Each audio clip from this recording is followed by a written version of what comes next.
warna kulit mereka jadi makin gelap, tapi warna-warna selain kulit jadi makin terang.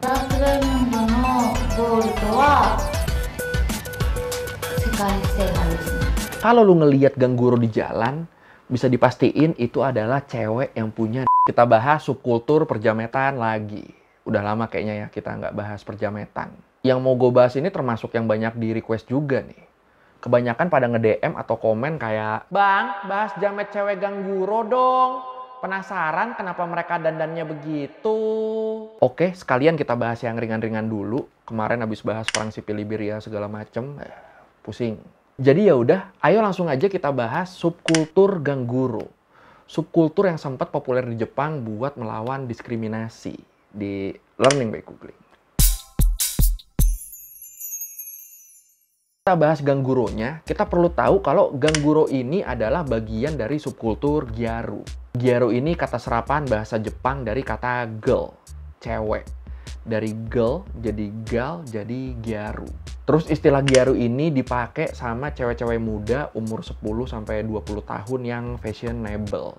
Fashionable di sini mereka ngecat rambut mereka jadi warna coklat keemasan, make up-nya nyeleneh, sama bajunya mix and match sesuka mereka, tapi tetap asik dilihatnya. Gyaru ini ada dari kapan? Dipercaya Gyaru mulai muncul di tahun 1980-an. Waktu cewek-cewek di perkotaan Jepang mulai terpengaruh sama gaya hidup materialistis. Kebetulan ekonomi Jepang lagi tumbuh banget di tahun segitu.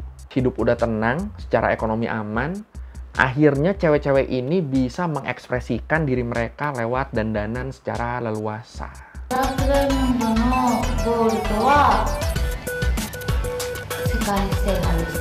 Nah, dalam perkembangannya, akhirnya Gyaru ini kebagi jadi dua.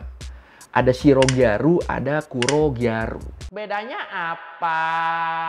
Ya sesuai namanya aja. Shiro tuh kan artinya putih. Jadi di sini maksudnya Shiro Gyaru tuh ya Gyaru tapi tetap stay di kulit mereka yang asli. Kulit mereka yang emang putih alami. Kalau yang Kuro Gyaru juga sama. Kuro itu kan artinya hitam. Jadi ya bentuknya kalau Kuro Gyaru ya kayak gini. Dan Kuro Gyaru ini dikenal juga dengan nama Gangguro.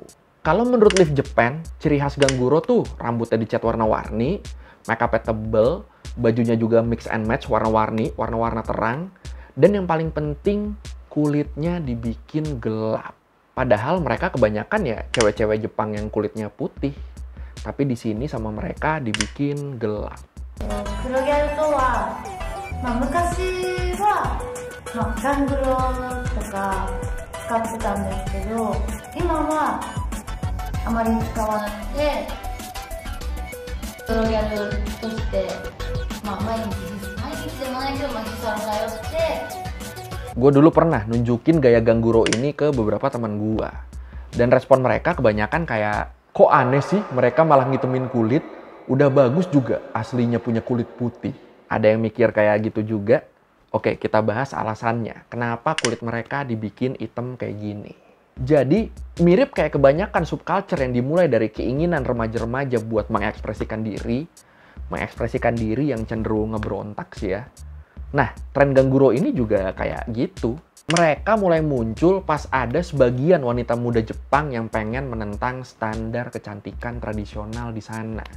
Standar kecantikan tradisional Jepang. Contohnya kayak warna kulit putih, cerah, sekalinya pakai make upnya harus yang netral aja. Standar kecantikan waktu itu di Jepang ya harus kayak gitu. Yang nggak gitu berarti nggak cantik. Nah, standar kecantikan yang diskriminatif ini semuanya dilawan. Dibalikin sama mereka jadi kayak gini. Kulit hitam, rambut warna-warni, make up nyolok banget. Dan perlawanan mereka ini yang menurut gua menarik banget. Menarik kenapa?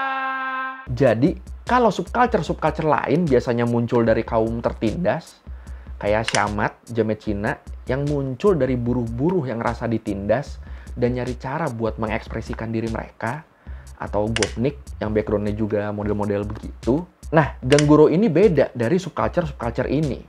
Gangguro ini malah muncul dari cewek-cewek mampu, dari cewek-cewek kaya. Jadi intinya mereka ini ya cewek-cewek kaya yang pengen ngeberontak dari standar kecantikan tradisional Jepang. Ingat di awal tadi, Gyaru sampai Gangguro ini mereka terpengaruh dari gaya hidup materialistis. Buat baju-bajunya buat make up-nya, buat ngitemin kulitnya, itu butuh modal yang nggak dikit. Makanya, di awal-awal munculnya, kalau lu ngelihat Gangguro di jalan, bisa dipastiin itu adalah cewek yang punya duit banyak. Cewek kaya yang pengen nentang standar kecantikan tradisional yang diskriminatif. Wah, keren ya. めちゃくちゃ反対されるし、その人が多い時間外出るなとか言われたりとか、裏口から私出てるんですけど、なんか別にギャルが好きなんでそこは気にならないかなみたいな。実際迷惑かけなきゃいいなって思ってるんで。Seiring waktu, dengan makin berkembangnya subkultur gyaru, khususnya Gangguro, akhirnya subkultur ini dipecah lagi jadi beberapa tipe yang lebih sederhana. Kayak Kogyaru, ini gyaru tapi cukup pakai baju sekolah. Dibikin yang tipe-tipe simpel gitu, biar kalau ada cewek-cewek kurang mampu yang pengen ikutan, mereka tetap bisa ikut tanpa harus jadi lasap. Ini bisa gini juga marketing ternyata ya. Kalau menurut buku Japanese Schoolgirl Inferno, karya Patrick Macias dan Izumi Evers, di situ disebut kalau salah satu Gangguro yang paling terkenal di masa awal-awal Gangguro naik itu adalah Buriteri. Nama Buriteri sendiri ini diambil dari nama saus kedelai hitam. Wah, bukan Malika untung namanya ya. Nah, Buriteri ini di masa kejayaan Gangguro, dia sering banget masuk majalah Egg, salah satu majalah fashion terkenal di Jepang. Dari situ dia akhirnya jadi model iklan salon-salon yang nawarin jasa ngitemin kulit. Wah, keren juga ya. 雑誌を見てっていうのもあるし、雑誌もそうだし、その頃多分、すごいピークにギャルブームが来てる時代だったんで、漫画とか普通に周りにいるっていうのが当たり前だったんで。Tapi tetap namanya dandanan nyeleneh, namanya dandanan aneh, tekanan sosialnya pasti kenceng banget. Bulinya pasti datang dari mana-mana juga. Dan kalau di kasus Gangguro ini, mereka sering diasosiasikan dengan cara orang Jepang ngegambarin setan. Dan karena hal-hal inilah, karena tekanan-tekanan inilah, akhirnya Buriteri mutusin pensiun dari gaya hidup Gangguro. Wah, lidah manusia emang mengerikan ya. Ya sekarang jempol juga sih, nggak kalah mengerikan itu.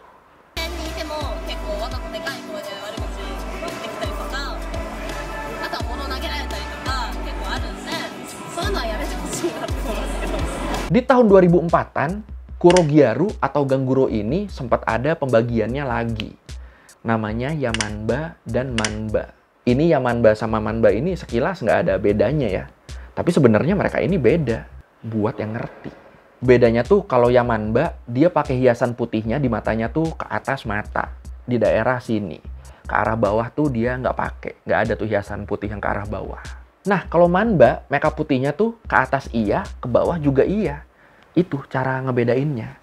Orang awam kan mana ngeh ini coba. Oh, sama ini. Kalau Yamanba, rambutnya tuh lebih panjang dari Manba. Tapi balik lagi, kalau rambutnya udah dibeginiin ya siapa yang ngeh ini. 続いては21世紀に登場したヤマンバの検証に参りましょう。今もやられてるんですか？はい、毎日これです。毎日。 Nah, pas style Yamanba ini muncul, jadi makin identik tuh image Gangguro sama persetanan Jepang. Karena ternyata nama Yamanba sendiri diambil dari nama Yamauba. Apaan tuh Yamauba? Yamauba ini nama salah satu setan gunung di Jepang. Bentuknya cewek yang punya rambut panjang. Terus ada catatan yang bilang rambutnya tuh warna putih. Tapi ada juga yang bilang rambutnya tuh hitam. Dia biasa pakai kimono compang-camping. Dan kalau ketemu orang, biasa dia suka makan itu orang. Wah, serem juga ya. Nah, Yamauba ini biasa disebut juga Yamamba atau Yamanba. Dan style Yamanba berarti ngambil dari nama yang terakhir tadi ya. Tapi gue penasaran, kenapa ngambil namanya dari sini ya? Padahal Yamauba ini kan kulitnya nggak hitam. Apa karena dianggap sama-sama menyeramkan? Gimana? Lu punya pendapat tentang nama ini? Silakan komen.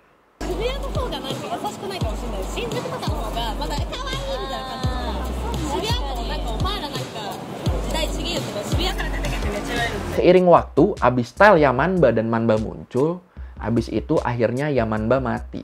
Manba jadi lebih berkembang. Yang make up putih di matanya ke atas sama ke bawah ini yang jadi lebih berkembang dan ternyata jadi lebih ekstrim juga.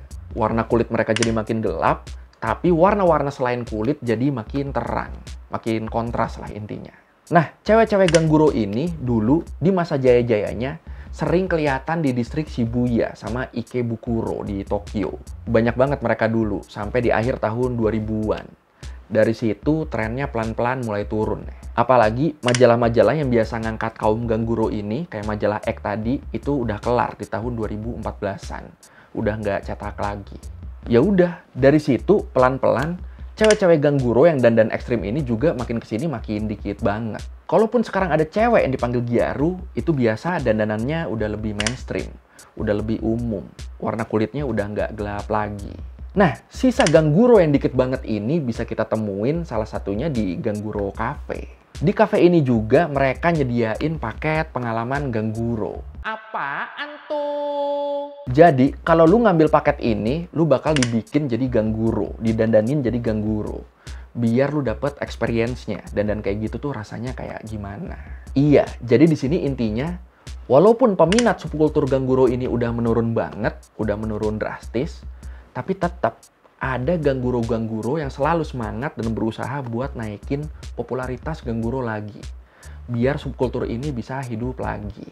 Tapi kalau gue sih ngelihatnya dengan cewek-cewek Gyaru sekarang yang lebih milih kulitnya tetap putih, gue mikirnya jadi apa berarti sekarang cewek-cewek Jepang standar kecantikannya udah makin seragam? Mereka sekarang udah setuju sama standar kecantikan tradisional tadi. Apa berarti cewek-cewek yang mau ngelawan diskriminasi standar kecantikan ini jadi makin sedikit? Gimana menurut lu? Lu setuju sama pendapat gua atau lu mungkin ada pendapat lain? Silakan komen.